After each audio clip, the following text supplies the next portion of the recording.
Hello जी, आप देख रहे हैं ब्रेकिंग बैरियर्स और मैं हूं आलिया। आप सबको अपने प्रोग्राम में वेलकम करती हूं। आज आप देख रहे होंगे कि मैं एक बहुत ही मशहूर व मारूफ, बहुत कमाल की शख्सियत है ये। और पाकिस्तान में, लाहौर में हमारे लिए बहुत ऑनर की बात है, बहुत एजाज़ की बात है कि ऑथर, राइटर, कॉलमनिस्ट और पॉलिटिकल एनालिस्ट, पॉलिटिकल साइंटिस्ट जनाब डॉक्टर इश्तियाक अहमद हमारे साथ लाहौर में मौजूद हैं। Thank you so much doctor साहब कि आप लाहौर में आए, पाकिस्तान को आपने जो इज़्ज़त बख्शी। और यहाँ पर बेशुमार लोग जो है वो आपके बहुत ज़्यादा फ़ैन हैं और आपसे मिलने के लिए बेताब हैं। और आज मेरी आपसे मुलाकात हो रही है। बहुत बहुत शुक्रिया आलिया जी। आपके साथ दूर से तो मुलाकात बड़ी पुरानी हो चुकी है जी और जी कई हमने प्रोग्राम किए हैं। जी। तो मेरी भी अब दिल में ख्वाहिश थी कि आपसे मिला जाए, और मुलाकात उसी शहर में हो रही है जहाँ से हम दोनों हैं। मैं ज़रा पुराना एक हूँ लाहौरी, आप नौजवान नस्ल से हैं, लेकिन हमारे अंदर वो जो कॉमन शेयर्ड कल्चरल है वो मज़ीद। और फिर ये मेरे लिए भी बहुत बड़ा एक ऑनर है कि आज हम प्रोग्राम अपने ही शहर में बैठ के दोनों कर रहे हैं। जी बिल्कुल। जी। क्योंकि डॉक्टर साहब का ताल्लुक भी लाहौर से है और मैं भी लाहौरी हूँ पक्की। तो फिर हमने सोचा कि जनाब दो लाहौरी मिलकर बैठ के कुछ बातचीत कर लें आज। तो मेरे लिए ऑनर की बात है कि मैंने डॉक्टर साहब की ये किताब ली और मैंने कहा कि इस किताब पर मैं लेकर जाऊं और डॉक्टर साहब से सिग्नेचर करवाऊं। तो आज मैं इनसे इसके ऊपर डॉक्टर साहब आपका ऑटोग्राफ लेना चाहती हूँ। मैं विद प्लेजर जी। जी ये फॉर 2 L से लिखते हैं आप? जी, डबल एल। जी। A L I. ALL? नहीं सर, ये जो कुछ भी लिख दें सर, नो प्रॉब्लम। नहीं, let me do it now for Alia Shah. Can we do it again? नहीं sir, it's okay, For Alia no Shah. Problem, ठीक है ये। With best wishes and fond regards, Ishtiaq Ahmed. Today is the 13th of February 2023. जी। Incidentally, 13th February is also my father's birthday. He died in 2005. So he was born on 13th February 1913. So what a coincidence. Exactly, ये चलें। Doctor साहब ने मुझे Thank ये you. Sign कर दी है book.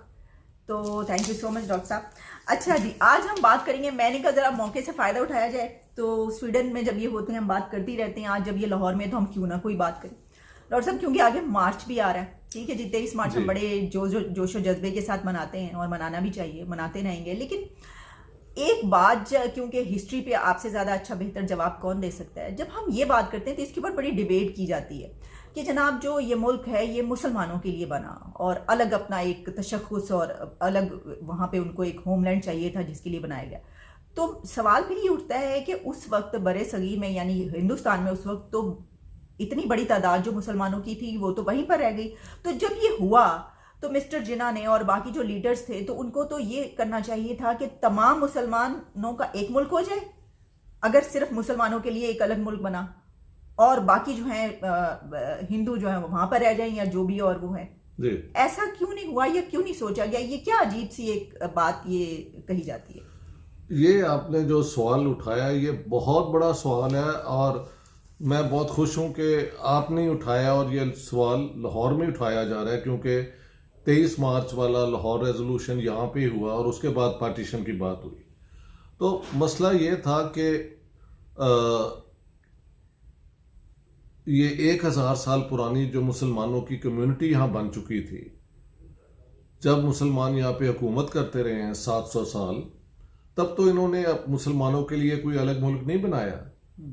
और जो मुग़ल या उससे पहले जो सुल्तानेत पीरियड है उसमें हिंदू और मुसलमान और बाकी सब रियाया थी और हाकिम या रूलर मुसलमान थे। तो बात अब होती है कि ये अगर आप एक मुल्क बना रहे थे सिर्फ मुसलमानों के लिए, तो हिस्टोरिकली तो ये ऐसे नहीं था। ये मुल्क सब उन लोगों के लिए था। हाकिम नॉर्दर्न इंडिया में जो थे वो मुसलमान थे। यहाँ पे एक पीरियड में महाराजा रंजीत सिंह भी रूलर रहे, हाँ जी, लेकिन रियाया के अंदर मुसलमान, हिंदू, सिख हमेशा हुए। तो जो तर्ज हुकूमत हमारे इलाके की है, हिंदू पीरियड के बाद अगर आप मुस्लिम पीरियड कहें कि कुछ आता है, ये मुस्लिम पीरियड है, तो उसके अंदर भी हम देखते हैं कि हाकिम जो भी होगा उसके नीचे रियाया जो है वो मिक्स्ड ही होगी। और जो यहाँ की एक अंडरस्टैंडिंग थी कि ruler is the protector of all communities. अब कुछ रूलर्स ने इसको पूरा निभाया और अच्छी तरह निभाया, कुछ रूलर्स ने इसको कभी कभी अपना एक्सट्रीमिज्म भी इस्तेमाल की, कहते हैं फोर्स्ड कन्वर्शंस भी हुई, लेकिन दैट्स ऑल पास्ट। किसी ने, औरंगजेब ने भी कोशिश नहीं की कि मुसलमानों के मुल्क बने। उसके जो जनरल थे उसमें राजपूत नंबर जो है अकबर के दौर से ज़्यादा था। तो बाकी खैर, सो मैंने ये मिसालें आपको दे दी हैं हिस्ट्री में कि ये 23 मार्च के रेजोल्यूशन ने एक नई सोच पैदा की कि सिर्फ मुसलमानों के लिए एक मुल्क होगा। लेकिन जो यहाँ पे मुसलमान थे वो तो हिंदुस्तान के हर कोने में थे। मैं 2009 में जब गया साउथ इंडिया और टीपू सुल्तान के मज़ार पे मैं चला गया, सेरंगापट्टम, तो वहाँ भी हर जगह पे रोड पे इधर उधर मुझे मुसलमान मिले। तो अब ये था कि पाकिस्तान अगर आप बना रहे हैं, जो जिन्ना साहब की कॉल थी, तो वो उन इलाकों में आप बनाना चाहते थे जहाँ पे मुसलमान अक्सरियत में हैं। और यहाँ पे जब ये कॉल दी गई तो सिखों की तरफ से सरदार सुंदर सिंह मजीठिया ने एक हफ्ते बाद लाहौर रेजोल्यूशन का कहा था कि अगर आप हिंदुस्तान को अपना होमलैंड नहीं समझते और आप मुसलमानों के लिए एक अलग मुल्क बनाना चाहते हैं, तो ऐसे इस्लामिक मुल्क में हम जो सिख हैं वो नहीं रहेंगे। तो अगर हिंदुस्तान तकसीम होगा तो फिर पंजाब की भी को भी तकसीम करना पड़ेगा उसी बुनियादों पे कि जिन पंजाब के इलाकों में हिंदू और सिख मेजॉरिटी में है, वो अगर चाहें तो अलग होकर हिंदुस्तान का हिस्सा बन जाए या कोई सिख स्टेट बन जाए। लेकिन जिन्ना साहब ने इन सब चीज़ों को रद्द किया और कहा कि हिंदुस्तान की तकसीम तो करो और मुस्लिम माइनॉरिटी को उन इलाकों में एक मुल्क दो जहां वो मेजॉरिटी में है।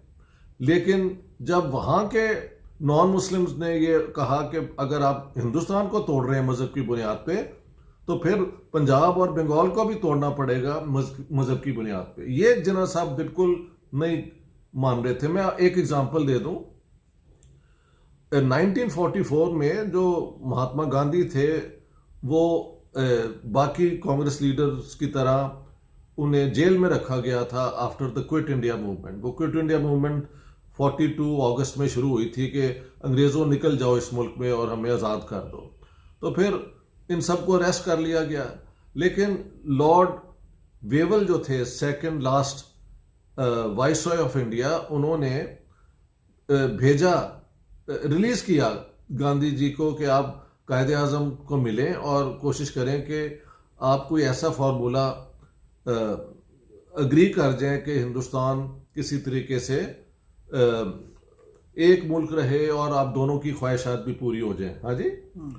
44 में फिर गांधी जी कायदे आज़म के घर बॉम्बे में कुछ 14-15 कुछ तो कहता है 19 दफ़ा गए हैं उनके घर, बार बार पिक्चर्स भी हैं उस दौर से।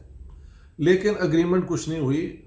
जो गांधी जी ने कायदे आज़म को प्रेजेंट किया वो ये था कि ठीक है, आप चाहते हैं ना पाकिस्तान, तो जब ये अंग्रेज जंग ख़त्म होगी और अंग्रेज ट्रांसफ़र कर देंगे हमें पावर, तो जिन इलाकों में आप चाहते हैं पाकिस्तान बनाना वहाँ हम प्लेबिसाइड करा लेंगे कि वहाँ के लोग क्या चाहते हैं। जिन्ना साहब ने कहा कि ठीक है, ये आई एग्री कि पाकिस्तान बनना चाहिए, लेकिन प्लेबिसाइड जो है वो उसमें सिर्फ मुसलमान वोट दे सकेंगे। जो यहाँ के हिंदू सिख होंगे इन इलाकों में उनको राइट टू वोट नहीं मिलेगा। अब ये आप देखें, ये एक मेरे ख्याल से इलॉजिकल अनरीजनेबल पोजीशन थी, क्योंकि देखे मुसलमान सारे हिंदुस्तान में 25% थे। इन दो इलाकों में ये इनकी स्लाइट मेजॉरिटी थी। पंजाब में 57.1% और बंगाल में 52%, बाकी हिंदू और इधर हिंदू सिख। ठीक है, इन हालात में अगर एक माइनॉरिटी हिंदुस्तान की तकसीम करा सकती है, मसलन आप यूं देखें, अगर प्लेबिसाइट होता कि पाकिस्तान बनना चाहिए या ना, तो हिंदू मेजॉरिटी कभी वोट ना देती तो पाकिस्तान ना बन सकता। अब आप पाकिस्तान अगर वो मान गए हैं कांग्रेस वाले, तो उनकी जो डिमांड है कि ठीक है आप पाकिस्तान ले लें, लेकिन प्लेबिसाइट में जो हिंदू सिख हैं उनकी भी राय लेनी चाहिए। जिन्ना साहब ने उसको ओवररूल कर दिया। और लॉर्ड वेवल जो जिन्ना साहब को पसंद करते थे, उन्होंने कहा कि जिन्ना ओवर प्लेड हिज हैंड, यानी एक गेम जो होती है कार्ड्स की, उसके अंदर अगर गलत हाथ मूव कर दें ट्रिक, तो then you end up losing ना। तो यहां से शुरू होता है प्रॉब्लम कि ये चाहते थे कि हिंदुस्तान तकसीम हो जाए, लेकिन पूरा बंगाल और पंजाब पाकिस्तान को मिले। दूसरी तरफ ने कहा कि पहले तो हम नहीं चाहते हिंदुस्तान की तकसीम, लेकिन अगर होगी तो फिर पंजाब और बंगाल की भी होगी। समझ गए आप? तो 3 जून 1947 जो पार्टीशन प्लान अंग्रेजों ने एग्री की, उसमें अंग्रेजों के पॉइंट ऑफ व्यू से जो रखा गया और इन सब की मर्जी से वो बात बनी कि पाकिस्तान बन जाएगा और इंडिया भी बनेगा, लेकिन माइनॉरिटीज वहां ही रहेंगी जहां उनका घर है, और ये पीसफुली होगा। लेकिन पंजाब के गवर्नर जो हैं सर एवन जेंकिंस ने बार बार उस जमाने में लिख रहे थे कि ये अब ख्वाब ख्याली है आपकी कि ये पुरअमन होगा। पार्टीशन जब होगी तो यहाँ पे पंजाब में बहुत खून खराबा होगा, क्योंकि मार्च 1947 के बाद किलिंग, स्टैबिंग, बम चला देना, आग लगा देना, ये हर मोहल्ले में इधर उधर हो रहा था। मुस्लिम मेजॉरिटी इलाके जो हैं वहाँ पे हिंदू सिख जेर ताब थे, और जहाँ पे मुसलमान माइनॉरिटी में थे हिंदू सिख, उन पे हमले कर रहे थे। मार्च से लेके जुलाई के शुरू तक एक्चुअली हमले मुसलमान इलाकों से हुए हैं हिंदुओं और सिखों पे। 2 जुलाई के बाद फिर उधर से सिख जत्थों ने मुसलमानों पे अटैक शुरू किया, तो ये भी हम इस फील्ड में ले आए। सो 3 जून प्लान ने ये प्रपोज नहीं किया कि पॉपुलेशन एक्सचेंज हो, ना जिन्ना साहब ने इसकी डिमांड की, ना कांग्रेस ने कहा कि हम यहाँ के मुसलमानों को हिंदुस्तान से निकालना चाहते हैं। हमारे फलसफे के मुताबिक ये मुल्क हर उस बंदे का, उस औरत का है जो इस धरती पे पैदा हुआ है।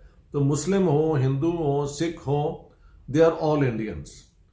अब जब पार्टीशन हुई तो उसके अंदर तो कोई शक ही नहीं थी कि पॉपुलेशन एक्सचेंज होगी, लेकिन अगस्त 16 जब डायरेक्ट एक्शन जिन्ना साहब ने कॉल किया कलकत्ता में, तो वहां पे तो 3-4 दिनों में कोई 10,000 लोग मारे गए थे। पहले हिंदुओं पे अटैक होते रहे, बाद में उन्होंने अटैक किया और मुसलमान बहुत लार्ज नंबर्स में मारे गए। इसके बाद बिहार के अंदर वन साइडेडली मुसलमानों को मारा गया 5 से 7,000। उधर नोआखली में हिंदुओं के ऊपर हमले हुए, जहां वो मिनॉरिटी में थे तो मुसलमान कर रहे थे, जहां वो दूसरे थे। सो दिस इज, फिर ये बॉम्बे में हुआ, और दिसंबर 1946 में ये जो है ना हजारा डिस्ट्रिक्ट खैबर पख्तूनख्वा का, यहाँ पे हिंदुओं और सिखों पे बहुत जबरदस्त हमले हुए। फिर जनवरी से लेके डायरेक्ट एक्शन जिन्ना साहब की कॉल पे पंजाब में हो गया, और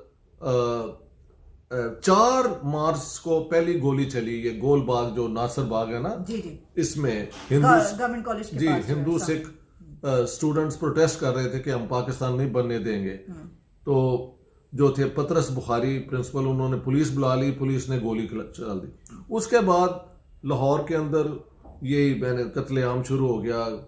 अमृतसर में शाम के वक्त 4 को ही शुरू हो गया, 5 को मुल्तान और रावलपिंडी में हुआ। रावलपिंडी में वन साइडेडली इन्होंने कई हजार सिख मार दिए। तो वहां से पंजाब की सिचुएशन जो थी वो आउट ऑफ कंट्रोल थी, ठीक है। लेकिन nobody was talking about the population exchange, क्योंकि कांग्रेस का प्रोग्राम नहीं था मुसलमानों को निकालने का। जिन्ना साहब की कोशिश थी कि पूरा पंजाब आ जाए और बंगाल आ जाए, लेकिन अल्टीमेटली पार्टीशन में पंजाब भी पार्टीशन हुआ और बंगाल भी हुआ, क्योंकि ये प्रिंसिपल 3 जून प्लान में एग्री हो गया था। डॉक्टर साहब यहाँ पे एक सवाल ये बनता है, आपने जिस तरह ये कहा कि ये कोई नहीं सोच जी डॉक्टर साहब, यहाँ पे सवाल ये बनता है कि ये फिक्र तो मिस्टर जिन्ना को होनी चाहिए थी, मुसलमान लीडर्स को होनी चाहिए थी कि हम पॉपुलेशन एक्सचेंज की बात करें, क्योंकि हमारी तो थ्योरी यही है इस वक्त के 2 नेशन थ्योरी, और जो कंट्री है वो मुस्लिम्स के लिए बन रहा है। वो लोग तो बात ना भी करते तो उनका तो कोई वो इसके अंदर नहीं था, जो गांधी और दूसरे बिल्कुल सही। क्या मैं सही कह रही हूँ? तो उनको बात करनी चाहिए थी, ये करनी चाहिए थी। और ऐसे भी है कि मेरे ख्याल किसी ने बताया होगा कि जो पार्टीशन प्लान के मुताबिक अब पंजाब भी डिवाइड हो रहा है और बंगाल भी हो रहा है, क्योंकि 21 जून को बंगाल असेंबली के 2 हिस्से कर दिए थे उन्होंने, एक मुस्लिम मेजॉरिटी डिस्ट्रिक्ट और एक नॉन मुस्लिम मेजॉरिटी डिस्ट्रिक्ट, और असूल बना था कि अगर इन दोनों में से एक भी ब्लॉक पार्टीशन के हक में वोट दे दे तो पार्टीशन होगी। ठीक है, इस तरह ही पंजाब में 23 जून को ये हुआ था, और हिंदू सिख ब्लॉक ने पंजाब की पार्टीशन के हक में वोट दिया, मुसलमानों ने पंजाब को यूनाइटेड रखने की वोट दिया। लेकिन इंडिया की पोजीशन ये थी कि मुसलमान wanted partition of India but not the Hindus and Sikhs. ठीक है ना, ये दोनों लॉजिकली कॉन्ट्रडिक्ट करती हैं पोजीशंस। अब तो सर ये जो आइडियोलॉजी है इसको